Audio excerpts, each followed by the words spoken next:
الفل، عاملين ايه؟ يا رب تكونوا بخير. فيديو جديد على القناه عندي. كلنا عارفين ان اقدم اهرامات موجوده في مصر هي اهرامات الجيزه، وهي اكتر اهرامات مشهوره عن مصر والعالم كله يعرف عنها. بس هل هي اقدم اهرامات موجوده في مصر؟ الاجابه لا. اقدم اهرامات هو المكان اللي انا موجود فيه النهارده، اهرامات سقاره. هعمل لكم فيديو من اهرامات سقاره، يا رب يعجبكم. لو اول مره تتابعني ما تنساش تعمل لايك وشير وسبسكرايب، ولو انت متابعني من قبل كده او بتتفرج على الفيديو ده ما تنساش تسيب لي رايك في الكومنتات. اشوفكم على خير. منطقة أهرامات سقارة وهي بتبعد عن أهرامات الجيزة حوالي نص ساعة بالعربية، وفيها مجموعة من الأهرامات المميزة جدا. اللي قدامي ده بقى هرم زوسر، وهو من المفترض أول هرم اتبنى في مصر، يعني أقدم من خوفو وخفرع ومنقرع. كل الأهرامات اللي احنا نعرفها هو أقدم. وفي ناس بتقول كمان إن هو أقدم بناء حجري ضخم اتبنى في التاريخ.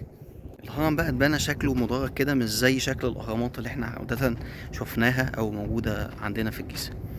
فشكله مختلف وقديم جدا جدا جدا. معانا بقى قدامي فده مجمع زوسر الجنائزي، وهو مجمع كان القدماء المصريين كانوا عملوه عشان يدفنوا فيه مومياوات جدودنا والملوك.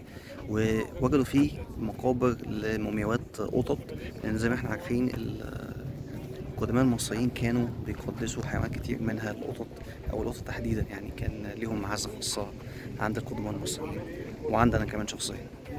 الصراحة يا جماعة المكان خطير خطير خطير، وبصراحة مفهوش دوشة ولا إزعاج عموما.